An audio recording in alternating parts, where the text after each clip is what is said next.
Okay, so welcome to the first ever episode of For Your Amusement, a theme park podcast that aims to exhaustively evaluate the world's most popular theme park rides to determine if they are world class. I'm Ryan Bergara. And I'm Byron Marin. And for this episode's featured attraction, we'll hop on a wild, low-key motive to the picnic spot to discuss Mickey and Minnie's Runaway Railway.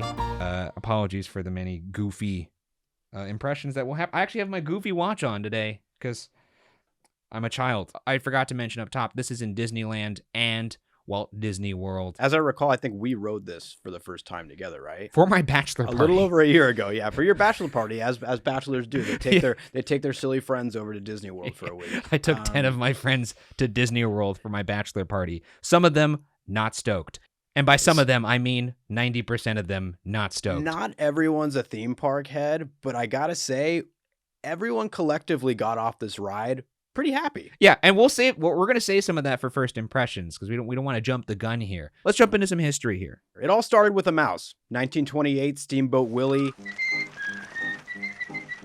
And kind of the rest is history. This becomes, this is the icon of Disney. Disney is not Disney without Mickey Mouse. That being said, it took over 60 years for Imagineering to finally get that green light going on a Mickey-based ride. That's true. We had never had a Mickey Mouse ride until now. This comes out in March of 2020 at Disney's Hollywood Studios, which is a pretty brutal time to open up Runaway Railway. I wasn't aware. Did this ride open in Walt Disney World right before the pandemic then? Yeah, like beginning of March 2020. It opened, which holy shit! Immediately after they had to shut it down, like everything Damn. shut down. And on top of this, it took place of the beloved Great Movie Ride. I did love the Great Movie which Ride was quite open a bit. From Disney Hollywood Studios, opening in 1989, closed in 2017. So there's already some scrutiny. Some people were very skeptical. How did you feel about that, by the way? Because I was skeptical. I love the Great Movie Ride. It's one of my favorite attractions in the entire Walt Disney World Resort. So I was a little sad. A big part of it probably also was the MGM contract going out.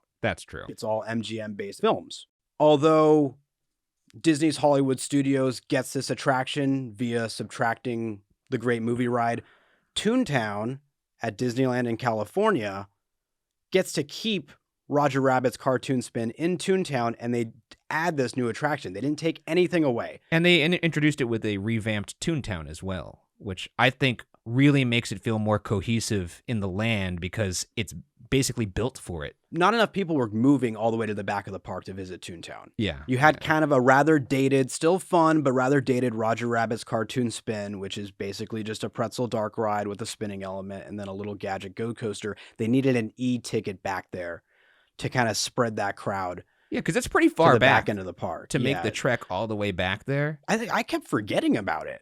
Yeah, like it got to a point where it was like late at night. Like, oh, do you want to go check out Toon? You go, and it was a ghost town because I would imagine, wanted to put their best foot forward with this ride. They managed to hide a lot of fun Easter eggs in this ride. So I want to go through a couple of these, some fun facts, if you will.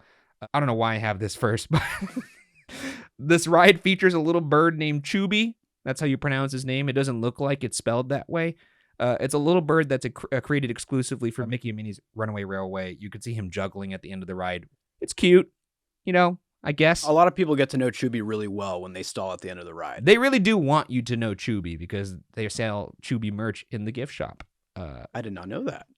And Well, maybe that's why that thing stalls at the end of the ride. Yeah, maybe it was a purposeful stop. Come find me at the gift shop. Yeah, Mickey's back there pulling Ryan. the lever for the train. Make them buy that merch.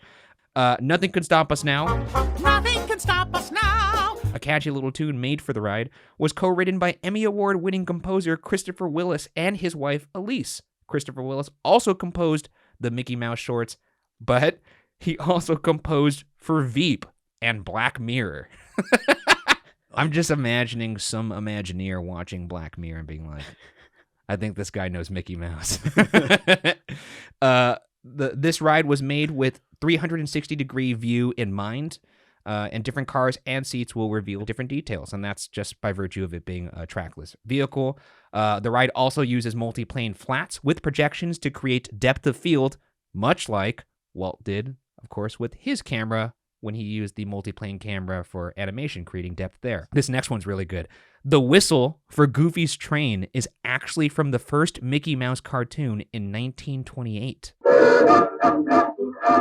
which is, of course, Steamboat Willie. And speaking of sound effects, this ride features many created by Disney legend Jimmy McDonald for Disney shorts that were in the 30s. So a lot of those were retrofitted to be used in this ride. And even cooler, they also used Jimmy McDonald's old sound equipment to create new sound effects for this ride. So really trying to lean into the authenticity of what this is selling. You're going to do a Mickey ride, you're going to hold nothing back. You're going to do it right. You're going to do it right. The whistle for that Goofy train, amazing. And now I'm going to think of that every time I hear that. Other than the fact that Goofy is clearly high, which is something that I can't unsee. He's got those chlorine eyes. He's got those. He's been swimming in a swimming pool for a long time kind of eyes. There's a water treatment plant in the ride that is named iWorks and UWorks Waterworks, named after the first animator credited for sketching Mickey Mouse for the first time. Yep. And iWorks and Disney co-directed Steamboat Willie, so it's very appropriate. There it is.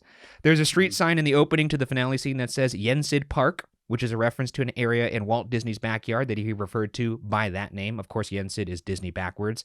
And this area in Walt's backyard was home to Walt's little train. And of course, everyone knows Walt was obsessed with trains.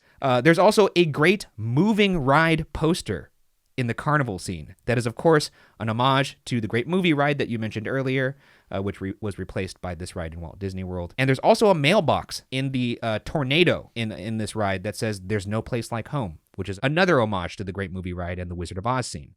Apparently, there's a B storyline happening this entire ride. The A storyline is, of course, Mickey and Minnie, but there's a B storyline happening in the background. It's basically just Pluto being lost the entire time, trying to get back to Mickey and Minnie throughout the ride. If you look for him, like there's a part where he's swimming in like the sea area. You could see him in a window in the city scene. It's fun. This is actually the last performance as Minnie Mouse by Russi Taylor, who passed shortly after her recording. She was Minnie's voice since 1986. Just had to get her swan song in. Kudos to Miss Taylor, a legend. And in the pre-show hole in the screen effect, when the screen explodes and there's a hole that you walk through to get to the final queue area.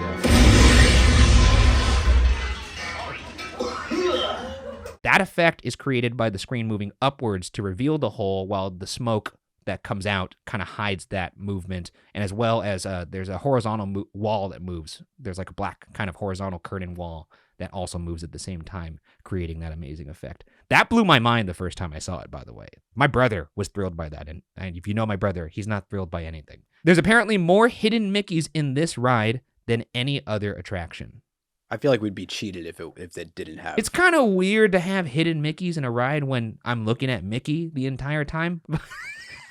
I think it's on point. Why not? I don't know. I just don't like it. It's a Mickey Mouse ride. I have no reason. I just don't like it that much. Hell, there might even be a hidden Mickey in this recording for those of you who are watching the video version of this podcast, which, by the way, there's video for this. That was a lot of fun facts. I think that I've got enough fun facts now to rewrite it 300 more times and good.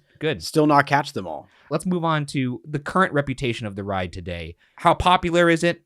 What are the wait times like? Where does it fit in the current landscape of the park and also just theme parks in general? How do you feel about it? Well, open in 2 locations across a span of a few years. Hollywood Studios, it opens to a 300-minute wait. That's its highest recorded wait time. 300 minutes? 300 minutes is its I do some quick math. That's 5 hours. Highest recorded wait time is 300 minutes. Oh, no, but get this. According to ThrillData.com, Disneyland's is 380 minutes. Oh, my God. That's 6.5 hours, essentially. That being said, the average wait times for Hollywood Studios, 54 minutes. For Disneyland, 59 minutes. That's not bad. I don't think that's bad, considering what it started at. It started at, and if you actually kind of look at it recently, there's a lot of times in the day that it's around a 30-minute wait time. Okay. So it's really leveled out, and yes, Hollywood Studios has a slightly shorter average wait time, but you have to keep in mind that it opened a couple years prior. That's true. So yeah, there's going to be more ideally, excitement. Especially with the amount of rides that Disneyland has, you're going to see that level out. I think ultimately Disneyland will have a lower average wait time. Now, when it comes to reputation, you just kind of came off a Galaxy's Edge hangover. Yeah.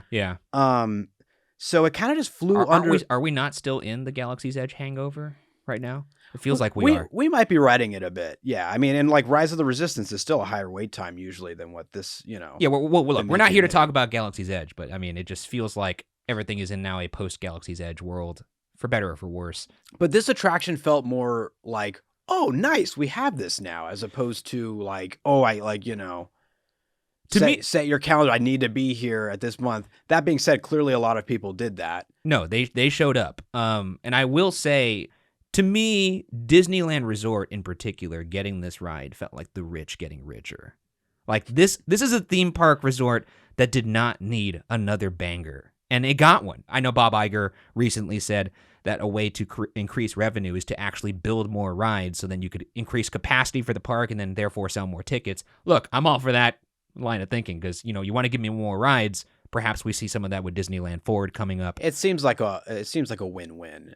But yeah, it was already like a laughably stacked lineup at Disneyland. Everyone knew that like Disneyland had the most e-ticket rides. Yes. At any Disney park. So to get another e-ticket, yes, an absolute banger like Mickey and Minnie without taking anything away in a part of the park that you usually never went to, it added another level to everyone's day. This may not be up to date. I did a goofy impression right there. This might not be up to date. But apparently Disneyland Resort, just the two parks, has only 4 less rides than Walt Disney World combined. Like all of the Walt Disney World Resort, all 4 of the parks. I think that might have changed now because of Tron, so it might be 5 less. But that's insane to think about. There's 4 parks at Walt Disney World, and Disneyland Resort still only 5 less rides, perhaps. Maybe 4. Maybe 6. No, it's absolutely packed. It's stacked. There's more ride crammed into square footage than any other park. And with the exception of a couple of those Toy Story rides, and maybe like basically Hollywood Studios is like you could find nearly all those attractions at Disney in Disneyland and California Adventure. Yeah, the banger to walking ratio in Disneyland Resort is the highest I've ever seen. You don't have to look to find a banger in Disneyland. With that, let's move into first impressions. What did you think of this ride when we first got on it in our wacky Disney World bachelor party? We may or may not have been in a different state when we got on this ride. Perhaps had a couple margaritas right outside the Chinese theater in Hollywood Studios. But I don't think that played too much of a bearing on why we enjoyed this ride so much. But I'll let you go first on your first impressions. I think everyone in our group was very blind to it. Yes. Well, I certainly, going in, recall hearing a bunch of our guy friends. Because you have to remember, I'm going to reiterate this again. Byron and I are sickos. There's something wrong with our brains, as I imagine there's something wrong with your guys' brains, whoever is listening to this podcast. And I mean that as an absolute compliment because we're all little weirdos together. That being said, the remainder of my party, which was, again, 9 other people or 8 other people, normal folk, for the most part. Like, they enjoy theme parks. They're not trying to spend what amounted to about 8 days in Disney World. I think your average non-theme park head is usually like 2 days. I'm pretty good. Yeah, that's even like, After 2 days, the normal person wants to put some road behind them and get away from the Walt Disney World Resort. Where Byron and I, we're fast. We're lightning laning it, planning several steps ahead for the next day and perhaps the day after that, making sure we got all the we're obsessed. So I think we gave them a mercy day where we just sat by the pool. Yeah, mercy. The rest of the party was not as thrilled about this ride because it seemed like a kiddie ride. It was Mickey Mouse, which is like the most Disney thing you could possibly do. The good news was this. It was our first ride of the entire trip. What?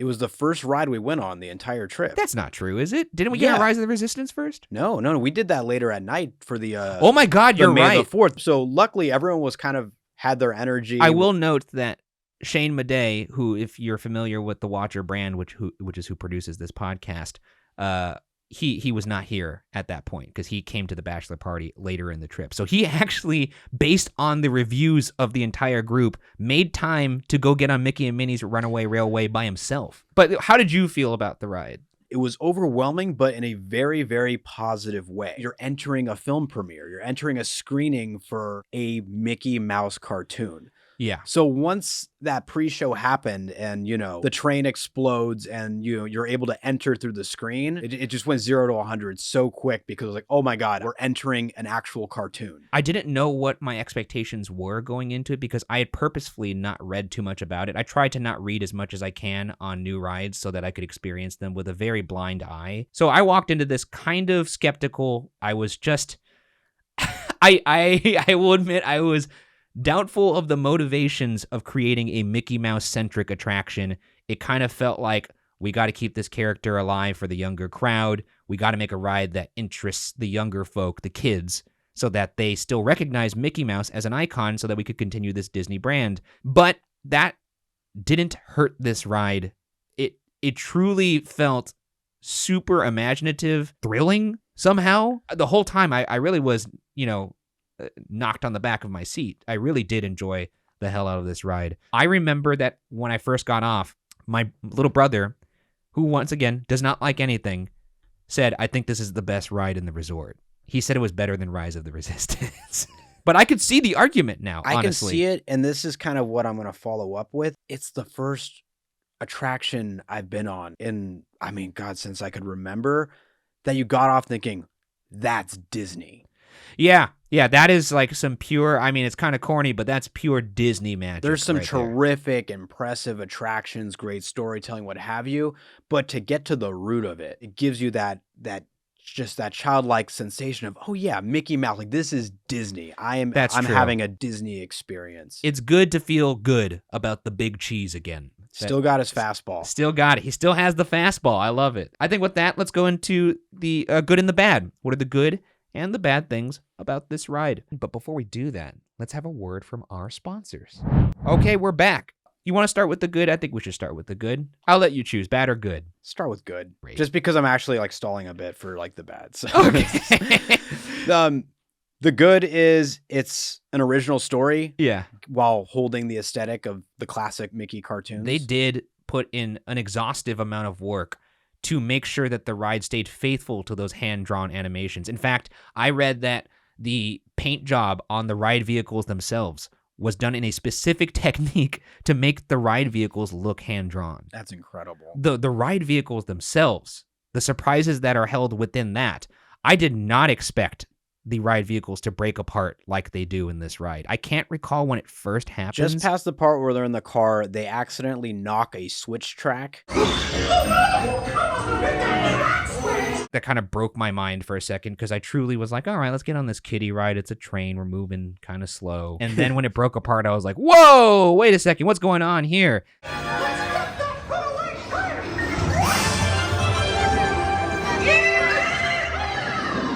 And then they just treat you to beautiful scene after beautiful scene. Backtracking a little bit, I want to talk about that pre-show whole explosion. You had mentioned it earlier. This really does feel like you are stepping into the world of a cartoon. And quite literally, you do step into the world of a cartoon. You enter that hole, and from that point on, you're there. Every time I've been on this ride, there's at least one or two people in the room, in the pre-show room, that have not been on the ride. And they always are just like, whoa, there's a very vocal reaction to that whole moment. Very much a how did they do that moment. Exactly. I remember when I first walked through the hole, being a nerd, I actually took a little extra time walking through, checking the edges of that hole of like, how the fuck did they do this? It's still, you look for it. It's still hard to find. One of my favorite lines in any pre-show is in this ride. It's Goofy hanging from the screen. He's referring to, anyone help me here with this locomotive? You want to fix this here locomotive? When he says locomotive, I lost my mind. I thought it was the funniest thing on earth. Vintage Goofy. Locomotive is the funniest way to say that word. I love Goofy. He's my favorite Disney character by far. I love that he gets put in the spotlight. I know it's Mickey. He's on the marquee, whatever. Goofy, scene stealer. Always has been, always will be, and he proved it once again here. still has that fastball as well.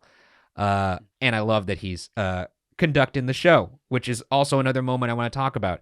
The first time that door opens on the what the fuck do you call the first car of a train? Is it called that's not the caboose, that's the back. What's the front? Damn it. Whatever. The front of the train, the front car, when the back doors swing open and you see that goofy conductor. Welcome aboard, folks. Amazing physical comedy. He drops a bunch of shit as Goofy does. Once again, his eyes yellow, like bright yellow. I went on this ride with I can't remember who recently, but there was a family in front of me. There was a father and a mother sitting, and their kids were in the row in front of them. And I heard the father turn to the mother and just kind of like nudge her and go, "What's going on with Goofy's eyes?" It's all that coal exhaust. You No, know? they knew what was going on. He's inhaling too much of that cartoon coal. Look, Imagineers are notorious for sneaking in some kind of There's no sneaking there. It's right there.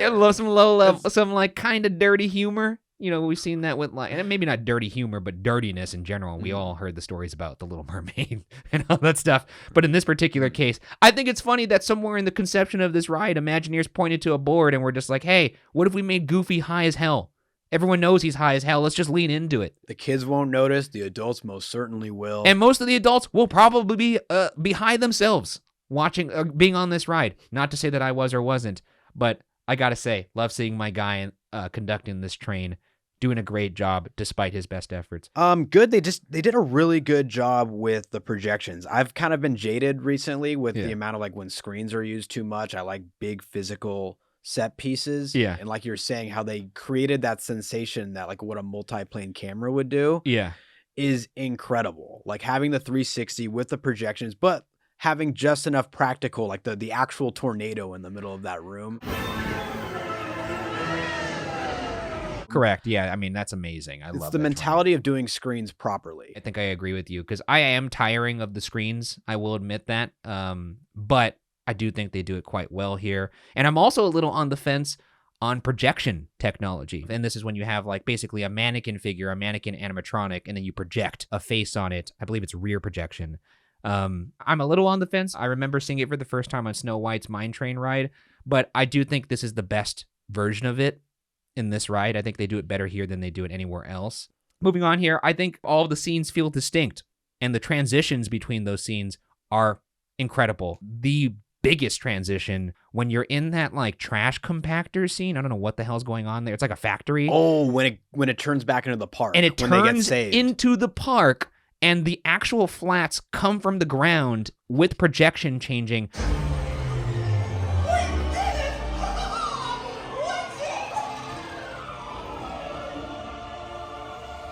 I think I actually went, "Oh," because I just wasn't expecting that. And it's literally such an ace in the pocket that they held to the last moment of that ride. It sticks with me. It has stuck with me. And there's a musical cue that happens.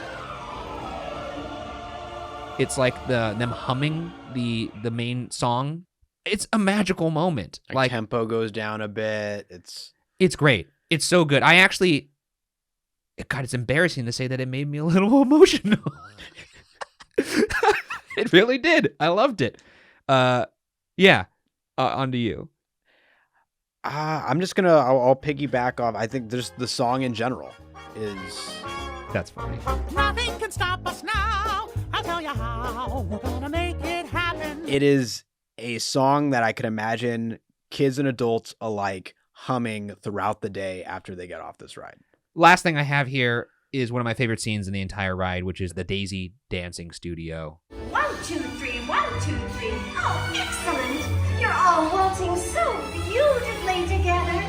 That's a good one. Yeah, I mean, having it set to music so that you feel like you're dancing. I've had the pleasure of getting on this ride multiple times with people who have not been on the ride before, and this is always a hit. And it's just like so creative. Who thought of that scene? I haven't seen anything quite like that before either. It's like they did not have to.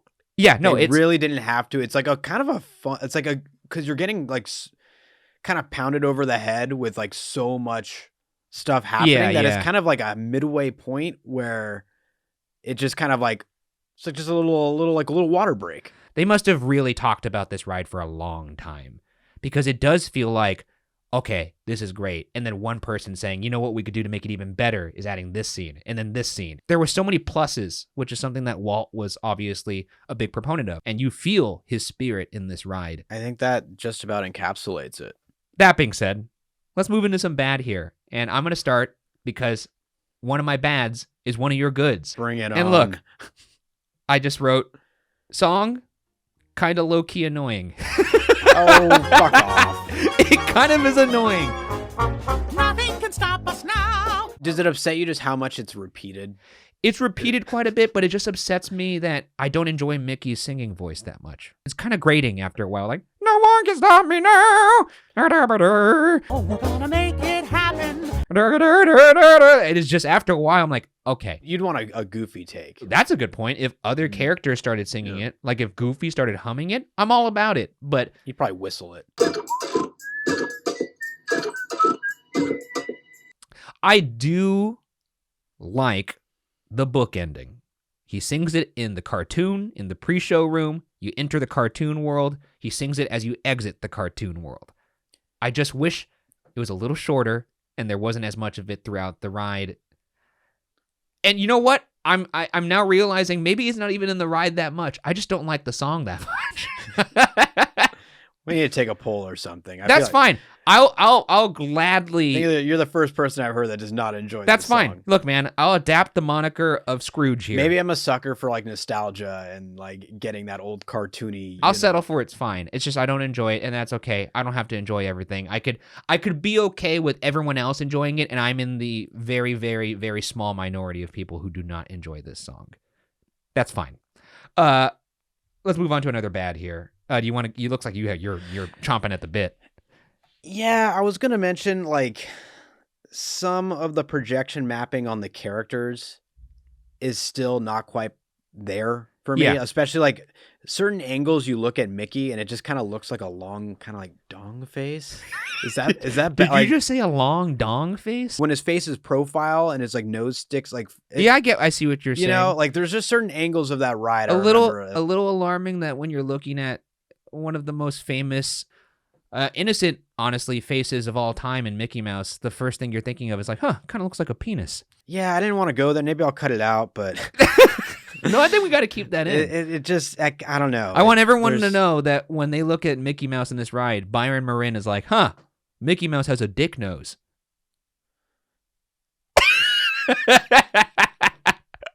You're enjoying this, aren't you? I'm enjoying it a little bit. You have more? Because I got a couple more here, too. I'm gonna go with this one's tough. Like this is more on Hollywood Studios version. Yeah. Because once you experience the Disneyland version, it fits so much better into Toontown than what looks like the Chinese theater. Yes. And the Toontown version, it basically feels like you're walking through a Mickey Mouse museum. Yes. Where they have all these like artifacts, props from making Mickey, you know, homages to old cartoons, even like a Jack and the Beanstalk kind of thing. All the really clever posters. Prince and the Pauper kind of thing. The concession stand that looks like it's making popcorn there. One of the things I really enjoy about the queue in Toontown and Disneyland for this ride, as opposed to the one, as you mentioned, in Orlando, is that it does kind of treat it like a museum, but it also treats it like a museum as if this museum was set in the world of Mickey Mouse being a real dude. Like, they have a costume from, I think, like Jack and the Beanstalk and a bunch of other Mickey Mouse films that says, like, they have it on a Mickey mannequin. It's like, this is the costume worn by Mickey Mouse in this movie, which is an animated film. I think that's a very fun touch. Yeah, as if he was like a live action star. Could you imagine, though? This is the dumbest question. Could you imagine if Mickey Mouse was a real dude? That'd be crazy. A talking mouse? You've been hanging out with Goofy quite a bit. Maybe I hung out with Goofy before this podcast.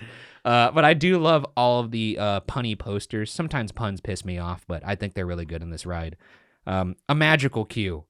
And that actually leads me to the bad of, I think this was your bad as well. I hate the queue at Orlando. Yeah, that was what, I accidentally turned the bad into like just, praising the good at the, but yeah. Let's be honest. The queue in Orlando is cheeks. It's straight up cheeks. It's not good. In fact, I remember my most prevalent thought when I was in this queue in Orlando was, oh boy, I'm going to get COVID. Just because the room was really packed in, it's dense, there's not a lot to look at. All you can really look at is all the tourists, which they really cram in there. And I just remember thinking, I'm probably going to get COVID. And you know what? I did get COVID. I don't know if it was from this ride, but I'd be willing to bet that it was. Yeah, it's just not as fun. It's clearly retrofitted. I think they could have put in a little more effort.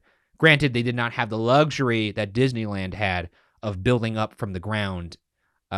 It's not even a competition. The Disneyland queue and overall presentation, the facade, the marquee, everything is just better. I had no idea they had that much space At Disneyland? back there. Yeah. Yeah, I also did not realize they had that much space. At the time of this recording, they haven't put in whatever Pandora experience is going to come to Disneyland Resort, but it looks like they're going to find room for that, assuming that it's not some sort of weird just walk-through attraction.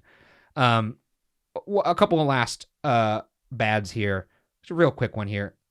I'm out on Chubby.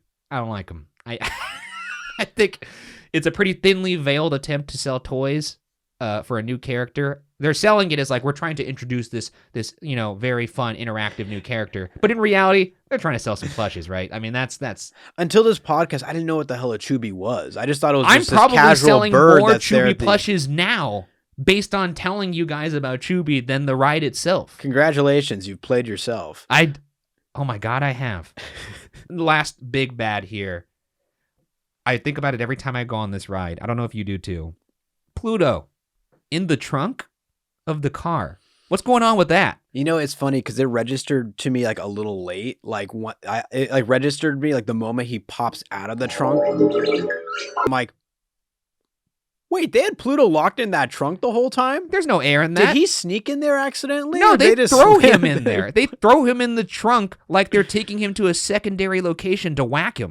I just don't get why we're showing a cartoon to kids where you're throwing a dog in a trunk. Don't put your dog in a trunk. What's going on with that? And then these two gallivanting around all of the world seemingly don't give a shit about their dog that's like trying to find them. That's the B story. I can't wait to find this to follow. Justice for Pluto is all I'm saying. And you know what? I'm going to say it right here. Mickey Mouse, kind of problematic. That's all I'm going to say. I've thrown it down. The Disney bedrock Yeah. shattered I don't in this understand it. podcast. All right, that's enough of that. Let's move on to the main attraction, if you will, of this podcast. Of course, I'm talking about the world-class tests.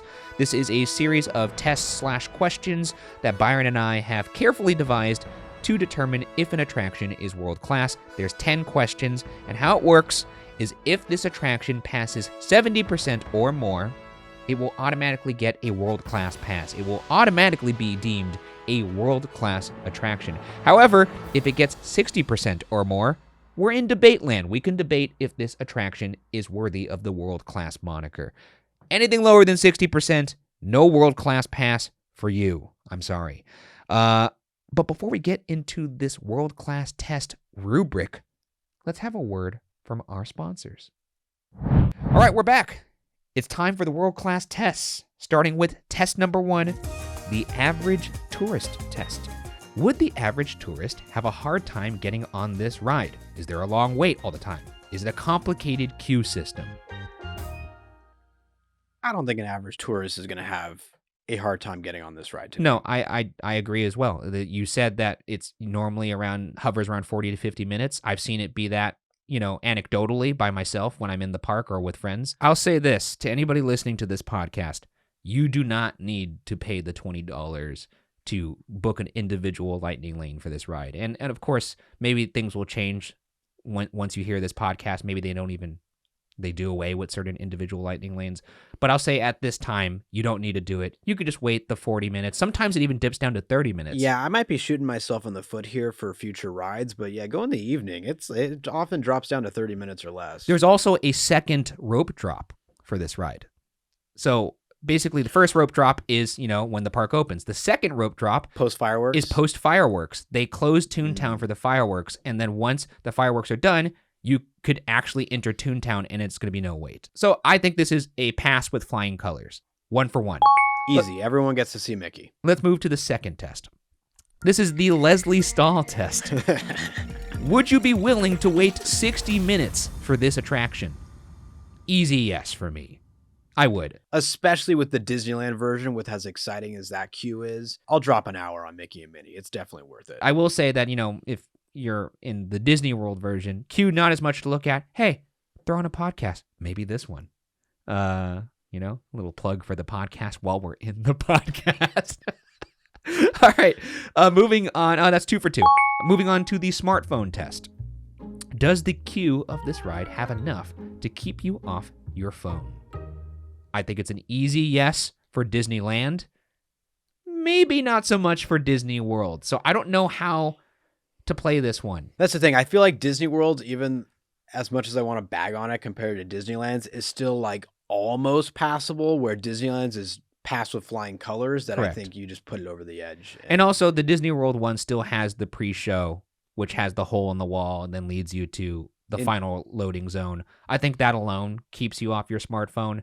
The Disneyland version, and this is what I was holding back on saying earlier, I actually have had the thought, and this does not happen to me that often in ride lines or ride queues, that we're moving a little too fast. Because I wanted to take There's in so many cool things to read up on. Or... more details, all the beautiful plaques around saying what the props are from. It's all whimsical and fully immersive and just so well done. It invites you to wait 60 minutes over and over. Exactly. And I don't know if that's ever going to wear off, because every time I do go on this ride, I do find something different in the queue, which is amazing. So I think this passes as well. 3 for 3. 3 for 3. Let's move to test 4, the Tony Stark test. How innovative is this attraction? Does it push theme park tech forward? Yeah. Duh. Yeah. Yeah, I think it clearly does. The ride vehicles, I guess the ride vehicles aren't new tech.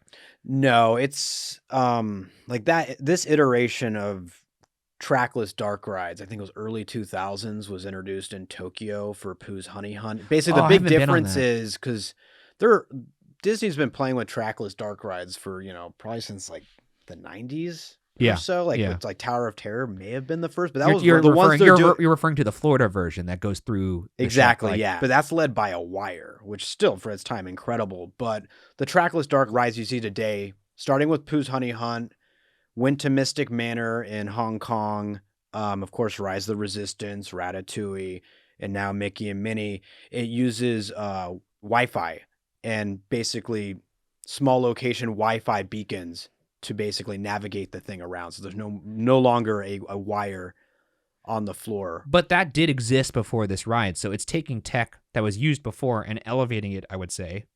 Like especially in the Daisy Dancing Studio when you see it move to rhythm. I think that's an exciting way to implement technology that existed. But in terms of new tech, I suppose the moving flats to create kind of moving animated environments. Creating that multi-plane effect. Yeah, I don't know. I think the way they use projection in this ride is pretty revolutionary. So Absolutely. And then, of course, as you mentioned, the pre-show, entering through the screen. Yeah. Like new tricks used there.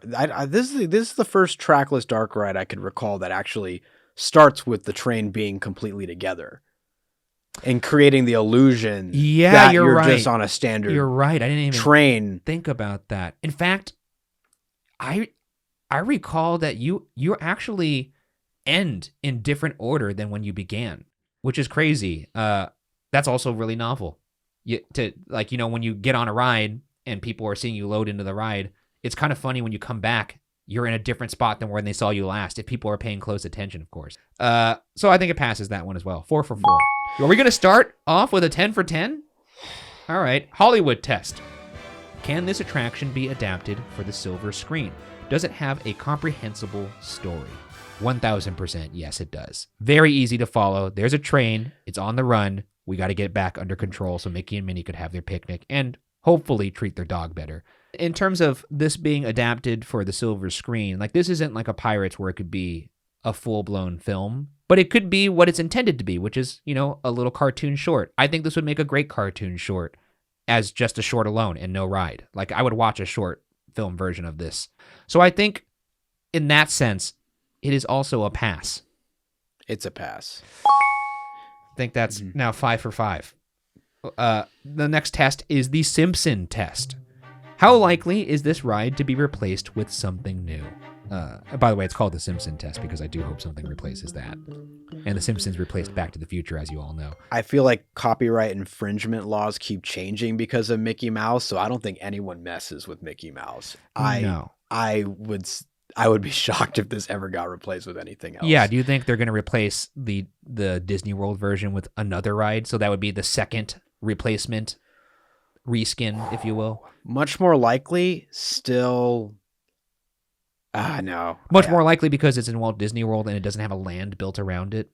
Because in Disneyland, it'd be very hard to believe something would replace this in Toontown. Yeah, like, what else would fit better in Toontown? Yeah, it's next to Nothing. Mickey's fucking house. Yeah, it definitely passes this test. You just can't mess with the mouse. No, I don't think anything's going to replace it. Signature moment test. Can the ride hold its own without its signature moment? Is this ride a one-trick pony? There's too many signature moments here. Yeah, there's a lot. I mean, we already went through a couple of them. Daisy, the dancing studio, the finale scene that transforms before your eyes. You get one before the ride even starts. The pre-show hole. Pre-show. And I like this test for that very reason, because it makes us examine the ride as a whole. Through this test, it illuminates how well-paced this ride is. Because, like you said, there is a signature moment almost every minute or so. Easily passes this test. That's 7 out of 10. It's already a world-class attraction. Let's see if we could go perfect score 10 for 10. And we have done a practice run, by the way, with another attraction, and it did not pass. This one already definitively has passed with a chance to go for 100%. We'll see. Moving on to the last 3 world-class tests to decide if this attraction is, in fact, perfect, I guess. But before we do that, let's hear a word from our sponsors. And we're back. It's the last 3 world-class tests. Can this attraction get a perfect 10 out of 10? Let's get into it. Test number 8. The premature detraculation test. We're 5 years old here. Mickey Mouse has a dick nose, and we have a test called premature detraculation. Does this ride... Does this ride finish too soon? Is it too short? No, it doesn't. I think it's the perfect length. No? You leave very satisfied. I think it's perfectly paced and perfect length. You know, because like it's one of those rides you go on and then you just forget about one of those scenes and you're like, oh yeah, this is in it. Exactly. And I had that experience when doing the research for this pod of just like, oh yeah, that's right. It has that moment. And then you factor in all the cue. I mean, there's no way you leave this wanting more. So it passes that one as well. 8 for 8. Let's go to test number 9, the exit hall test. Do you see people be physically excited getting off this ride? Do you have that bounce after this ride? And physically excited meaning like, are they laughing? Or are they like high-fiving? Or are they just like smiling? When we first got off this ride, there was a lot of bounce amongst a lot Can of you explain a what lot you of mean a by lot the of bounce? grown men. Bounce, just like you are physically expressing your excitement and satisfaction for the experience. It's an energy that you take out of the attraction and into the rest of your day. You don't even feel those steps in the exit hall. You're just just talking You're- about the ride you're the entire floating. time. Everyone just can't wait to express to one another how much fun they had on this ride. Yeah, exactly. And amongst a group of 30-year-old grown-ass men riding a Mickey Mouse attraction, many of whom were not big theme park people. And many of whom were not excited to get on the ride to begin with. still had bounce. Clearly, this is a pass. Yeah, This is it. we're going for the 10. We're going for 10 now. We're going. Wow. What a way to start the podcast if the first ride is 10 for 10. The final test, test number 10, fine wine test. Has this attraction aged well? Has your opinion of the attraction appreciated or depreciated since your first experience? Or, if it's a new ride, do you believe it will age well? Just talking about this for the past 30 plus minutes, I want to be on that ride. Yeah, I agree. I want to get back. I want to see all the fun little tidbits you brought up. Of course, my appreciation continues to grow for this ride. Yeah, oh boy. I'm gonna play the devil's advocate here, and maybe I slightly believe this myself. For drama? No, it is a ride that is heavily reliant on projection technology. I imagine, and it's also a trackless dark ride, which is going to become more and more prevalent throughout the theme park industry. In 10 years, when every theme park has one of these bad boys up their sleeve, it might not hit as hard. Might not. That being said, But that means they have to have a killer story up their sleeve. I was just about a killer to say, IP. yes, as much as it is heavily reliant on tech that may become outdated, I will say that where it will stand the test of time, in my opinion, is that the story is stellar. The set pieces are incredible. The transitions are really well done. The pace is obviously great, as we mentioned before. And it has a titular character that is possibly unmatched when it comes to IP.